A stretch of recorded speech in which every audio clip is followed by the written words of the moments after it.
Hello दोस्तों, स्वागत है आपका फिर से टेस्ट ऑफ गैसेस के लेक्चर सीरीज़ पार्ट नंबर 8 में। दोस्तों, इस लेक्चर में हम लोग नाइट्रोजन डाइऑक्साइड गैस की टेस्टिंग के बारे में पढ़ेंगे। उन सभी तरीकों के बारे में सीखेंगे जिनसे इस गैस की जांच की जाती है। इसकी जांच पढ़ने से पहले आइए समझते हैं नाइट्रोजन डाइऑक्साइड गैस की क्या क्या प्रॉपर्टीज़ होती हैं और यह किस तरह के केमिकल रिएक्शंस में बनता है। हमारे पास नाइट्रोजन के बहुत सारे ऑक्साइड्स अवेलेबल हैं जिन्हें हम लोग ऑक्साइड्स ऑफ नाइट्रोजन के नाम से जानते हैं या NOx से इसे रिप्रेजेंट किया जाता है।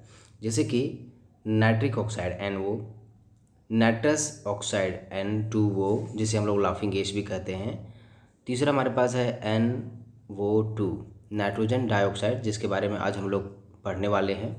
उसी तरह से हमारे पास इसका एक डाइमर अवेलेबल है N2O4 जिसे हम लोग डाई नाइट्रोजन टेट्रा ऑक्साइड के नाम से जानते हैं।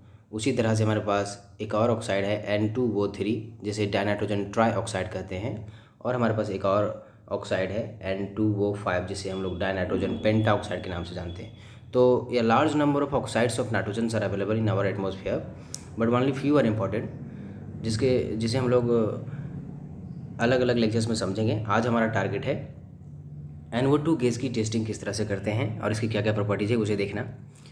NO2 गैस जो होती है वह गैसियस स्टेट में एग्जिस्ट करती है हाई टेम्परेचर पर, लेकिन जैसे ही टेम्परेचर लो होती है यह एक अपने डाइमर के रूप में एग्जिस्ट करती है जो कि सॉलिड स्टेट में रहता है। ये हमारा NO2 गैस जो है ओरिजिनली ब्राउन कलर का होता है। जब इसे लो टेम्परेचर देंगे तो यह एक अपना डाइमर बना देगा N2O4 कुछ इस तरह से डाइमर बना देता है। यहाँ पे एक और N आ जाएगा और इस तरह का हमारे पास स्पेसीज बन जाएगा डाइमर के रूप में N2O4। ये कलरलेस सॉलिड होता है।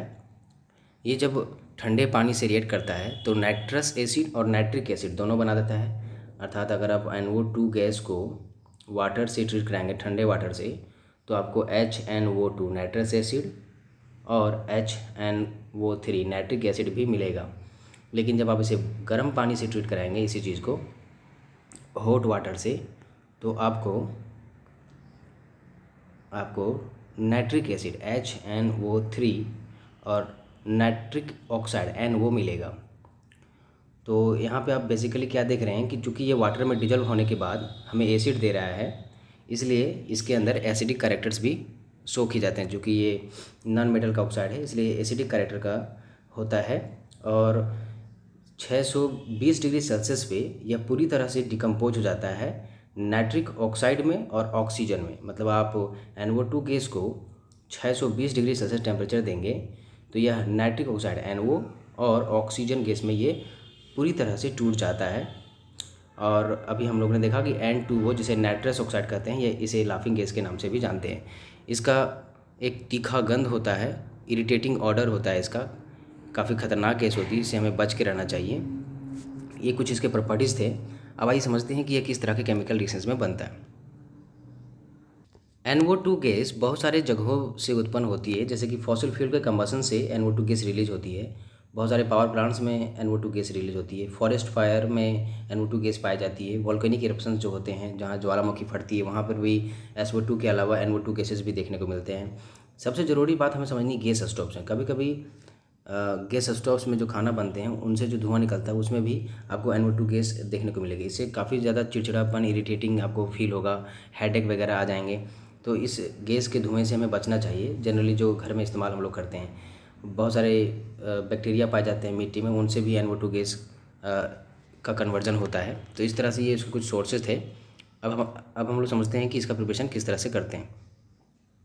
NO2 गैस बनाने का जो सबसे पहला तरीका है कि आप किसी भी मेटल के नाइट्रेट को लेकर उसे हीट कर देंगे तो आपको नाइट्रोजन डाइऑक्साइड गैस देखने को मिलेगी, साथ में आपको ऑक्सीजन गैस भी देखने को मिलेगी और कोरस्पॉन्डिंग उस मेटल का ऑक्साइड भी आपको देखने को मिलेगा।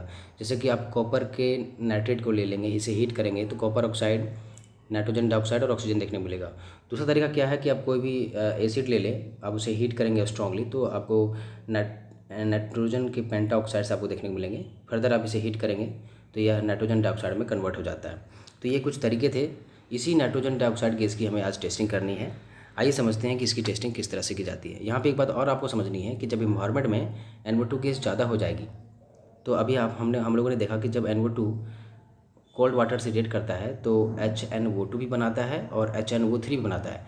ये एसिड्स हैं जो कि रेन में मिल करके एसिड रेन का कारण बनेंगे। काफ़ी खतरनाक होती है एसिड रेन, बहुत सारे इसके इफ़ेक्ट्स होते हैं हमारे एनवायरनमेंट पे, तो इससे हमें बच के रहना चाहिए, इसके इमिशन पे कंट्रोल लगाना चाहिए हमें। आइए समझते हैं कि इस गैस की जाँच किस तरह से करेंगे। NO2 गैस की टेस्टिंग के लिए हमारे पास सबसे पहला तरीका है बाय यूजिंग पोटेशियम आयोडाइड, दूसरा हमारे पास है फेरस सल्फेट का यूज़ करना, और तीसरा जो कॉमन है लिटमस पेपर का यूज़ करके। आइए समझते हैं कि KI का यूज़ करके किस तरह से हम लोग NO2 गैस की टेस्टिंग कर सकते हैं। जैसे ही हम लोग पोटेशियम आयोडाइड सॉल्यूशन से नाइट्रोजन डाइऑक्साइड गैस पास कराते हैं, यह इसे ऑक्सीडाइज करके आयोडीन में कन्वर्ट कर देता है, जिसकी वजह से सॉल्यूशन का कलर ब्राउन नज़र आएगा आपको। दूसरा तरीका आप यह भी कर सकते हैं कि जब आयोडीन गैस रिलीज हो रही है, जब इसके ऊपर आप स्टार्च का सॉल्यूशन डालेंगे तो स्टार्च सॉल्यूशन में आपको ब्लू कलरेशन देखने को मिलेगा आयोडीन की वजह से।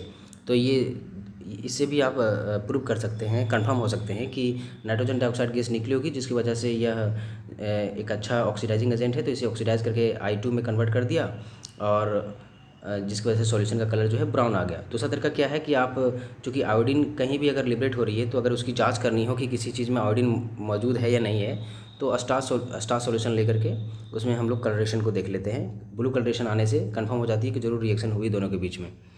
तो ये चीज़ें हैं। दूसरी तरीका हम लोग देखते हैं। दूसरा तरीका हमारे पास है by using acidified ferrous sulphate solution. Ferrous sulphate यहाँ पे +2 ऑक्सीडेशन स्टेट में है। हम सभी जानते हैं कि नाइट्रोजन डाइऑक्साइड एक अच्छा ऑक्सीडाइजिंग एजेंट है, बहुत सारे मेटल्स को ये और नॉन मेटल्स को ये ऑक्सीडाइज कर देता है। तो इसे भी क्या करेगा, Fe2+ से Fe3+ में कन्वर्ट कर देता है, जिसकी वजह से शुरुआती में इसका ग्रीन कलर होता है और बाद में आपको ब्राउन कलर देखने को मिलेगा। तो इससे भी आप कन्फर्म हो सकते हैं कि नाइट्रोजन डाइऑक्साइड गैस मौजूद थी, जो कि एसिडिफाइड स्टेट में थी। हम लोगों ने कुछ एसिड का यूज़ किया, जिसकी वजह से हम लोग इसका नाम एसिडिफाइड फेरस सल्फेट रख रहे हैं। जब इसमें नाइट्रोजन डाइऑक्साइड गैस मिलाई गई तो N2 गैस रिलीज हुई, साथ में Fe3+ के सॉल्ट मौजूद हुए, नाइट्रिक एसिड और वाटर भी रिलीज हुआ। तो ओवरऑल हम लोगों ने ग्रीन से ब्राउन कलरेशन से हम लोग यह साबित कर दिए कि ज़रूर रिएक्शन में NO2 गैस रिलीज हुई थी। लास्ट तरीका हमारे पास है लिटमस पेपर का यूज़ करना।